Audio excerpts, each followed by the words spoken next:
Hello, my friends! Bem-vindos a mais um vídeo. E no vídeo de hoje eu vou falar sobre um dos artistas que eu me inspiro muito, né?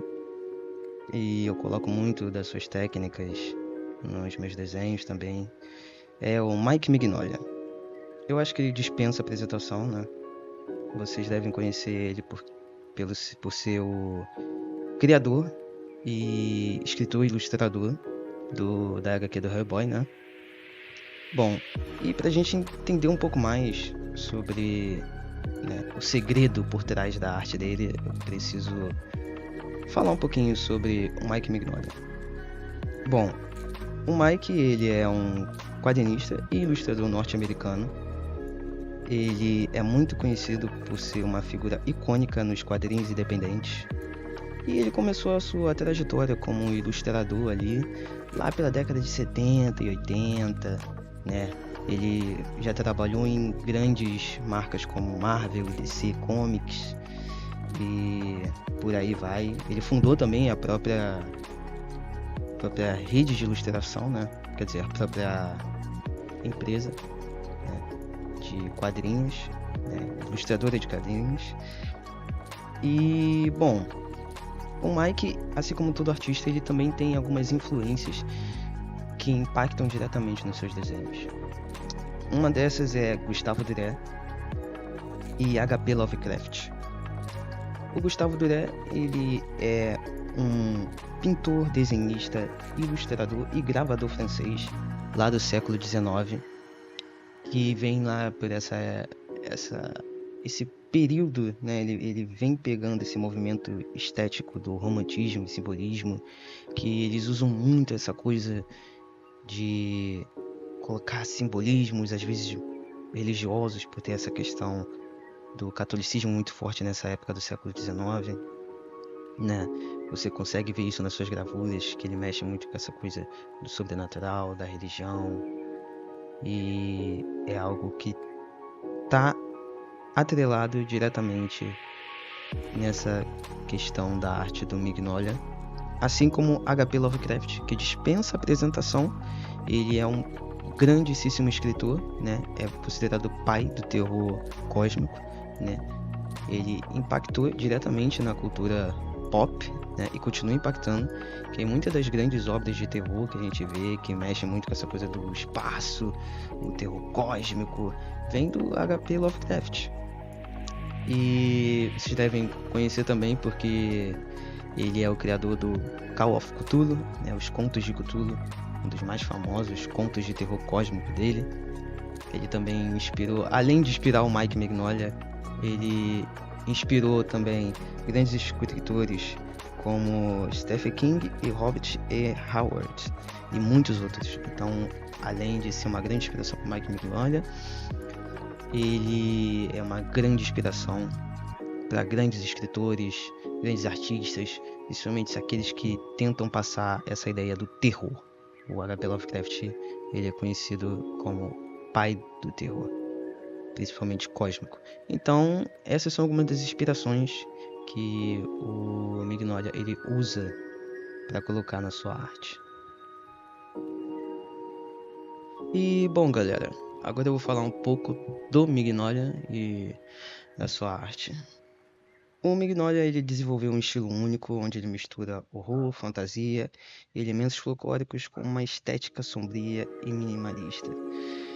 Isso aí dá para perceber porque, bom, ele trabalha muito com essa questão de explorar o folclore de outras partes do mundo. Tanto é que nas histórias do Hellboy você vê muito ele lidando com monstros como a Baba Yaga, que, se eu não me engano, é uma lenda urbana bélgica, né? Faz parte do folclore bélgico. O Homem Torto, entre outros até da própria cultura católica cristã que ele coloca, sabe, na sua arte. Uma característica bem forte do seu traço é como ele trabalha o contraste de luz e sombra, sabe? Ele consegue trabalhar muito bem essa dinâmica entre o claro e o escuro, sabe? Muito bem. Mas antes da gente entrar nessa parte do contraste da luz e da sombra, eu gostaria de pontuar algumas características muito interessantes e primordiais do traço do próprio Mignola. O Mignola, ele tem uma coisa muito única, né? Que ele gosta de deformar, sabe? Ele tem essa coisa de colocar fortes características simples e bem geométricas nos seus traços. Você vê que ele tem um conhecimento anatômico, ele tem um conhecimento das formas e ele passa isso nos seus desenhos, sabe? Tanto é que seus personagens, quando diz que é uma estética sombria e minimalista, os personagens dele, eles são bem geométricos e ele trabalha muito com essa questão de deformar.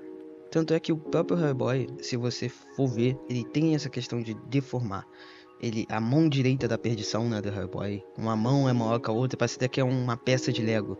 Isso é uma escolha criativa do artista que ele coloca para dar um destaque nos seus personagens. Essa coisa de deformação de membros é o que torna os personagens únicos e diferentes. Não só isso, como o Mignola, ele gosta de trabalhar a questão da monocromia, ou seja, duas cores no desenho. Ele trabalha essa monocromia através da própria teoria das cores, sabe? A relação entre as cores. Ah, como assim? Vamos lá. Cores quentes e cores frias. Você tem azul, violeta e verde. Cores quentes, você tem vermelho, amarelo e laranja. E ambas se relacionam. Na teoria das cores, diz que as cores frias, elas afastam. Então, geralmente, a gente usa mais pro cenário, porque afasta o olhar do telespectador. As cores quentes, elas aproximam. Então, geralmente, a gente usa as cores quentes para levar o olhar para mais perto, ou levar o olhar do telespectador para mais perto do que a gente quer que ele veja. No caso, um foco no personagem. Não é uma regra em si, você usa sempre cores frias para o cenário e cores quentes para personagens. Você pode variar, sabe? E essa é uma das teorias das cores que ele usa. Ele usa também a questão das complementares, como o vermelho é complementado a verde, amarelo é complementado a violeta e azul, laranja. Você pode pegar em algumas páginas em que você vê que tem o contraste do personagem vermelho e o fundo tá verde. E ele vai trabalhando essa monocromia, sabe? Ele não precisa botar um detalhe de informação de uma variação de cores para passar uma ideia. Não, ele trabalha apenas usando duas cores, né? Que tenham relações entre si, de alguma forma. E dentro dessas cores ele usa a própria variação dessa cor. Tipo, um azul, ele usa 3 tons de azul, de um mais escuro até um mais claro. Ou um laranja, vários tons de laranjas. E por aí vai. E agora entrando na parte de sombra e luz na sua arte. Ele gosta muito de já criar a parte clara do personagem ou do próprio cenário usando uma cor mais saturada. Ou seja, a cor mais forte, que já é a cor base da própria luz. O que seria a cor base? É a cor que você usa como base do seu desenho, né? Então, ele, em vez de colocar várias camadas de luz e sombra, não, ele usa apenas a cor, vamos dizer, como um exemplo básico, do personagem em si, e depois ele só coloca um contraste da sombra, ou seja, ele só coloca a sombra. Então, é como se a própria cor do personagem já servisse como a parte iluminada e ele acrescentasse a sombra, apenas, sabe? Não é algo tão difícil, até porque ele não quer que seja algo difícil, ele quer que seja algo simples e fácil de entender, de passar a ideia. E ele trabalha muito bem nisso, a questão das sombras. E essa parte das sombras, de criar um contraste da sombra mesmo, o preto puro, é algo que muito característico dos mangás, né? Se você pegar os mangás, né, japoneses, você vê que eles são sempre em preto e branco, e para criar essa variação, né, eles acabam utilizando o próprio claro do papel, vamos dizer assim, e o escuro, o preto puro, né? E óbvio que eles usam meio tom, cinza, mas aqui no Mignola a gente vai focar só no próprio preto, que é como ele usa. E uma dica para você deixar, sabe, os seus desenhos mais assim, uau, nas partes claras, deixa pequenos pontos de reflexo. Eu acho que isso é um diferencial, sabe? Deixar pequenos pontos de reflexo branco nas partes que já são claras, sabe? Acho que isso já deixa um dinamismo muito melhor, um aprofundamento muito melhor. E entrando agora na parte principal desse vídeo, que é o segredo do Mignola. O segredo dele tá justamente na ação da composição da linha, ou seja, linha de ação. Mas como funciona isso? Bom, tentando explicar de uma maneira simples. A linha de ação é basicamente preto onde é branco e branco onde é preto. Vamos utilizar um exemplo. Você tem essa maçã. Tem duas maçãs. Na maçã da esquerda, você tem um cenário mais claro. E onde esse cenário é mais claro, você utiliza uma linha mais escura, uma linha preta, para determinar as áreas da sombra, as áreas que tem sombra.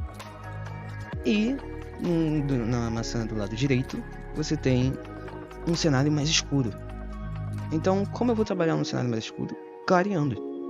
Então, digamos que você vai criar uma linha branca, sabe?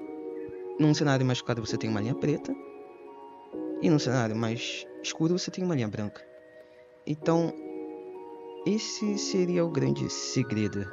As linhas de ação. A linha de ação faz toda a diferencial na arte do Mignola, porque você vê que em partes onde o cenário é mais escuro, você tem um contraste em que a linha do personagem ela é mais clara. O personagem ele é mais claro, então ele tem um destaque maior.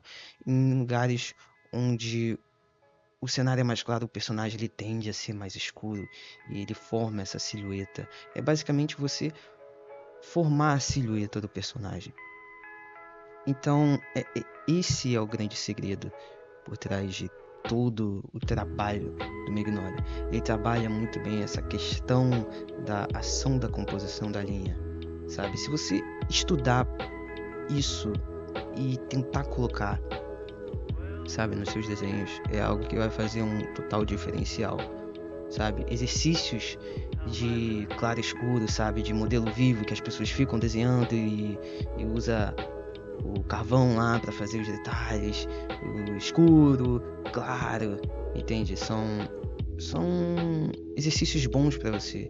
E se eu pudesse indicar alguns livros, eu indicaria Luz e Sombra, do Bernie Haggart, e Fun with a Pencil, de Andy Loomis. O livro de Luz e Sombra, ele é muito bom para você entender essa dinâmica do claro e escuro.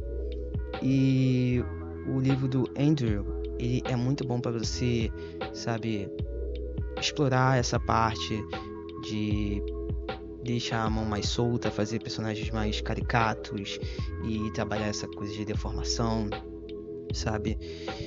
Então, eu indico muito esses dois livros. E é isso, pessoal.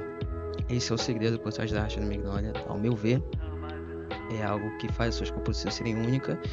E é isso. Se você gostou, deixe seu like, curte, compartilha, comenta e se inscreve no canal.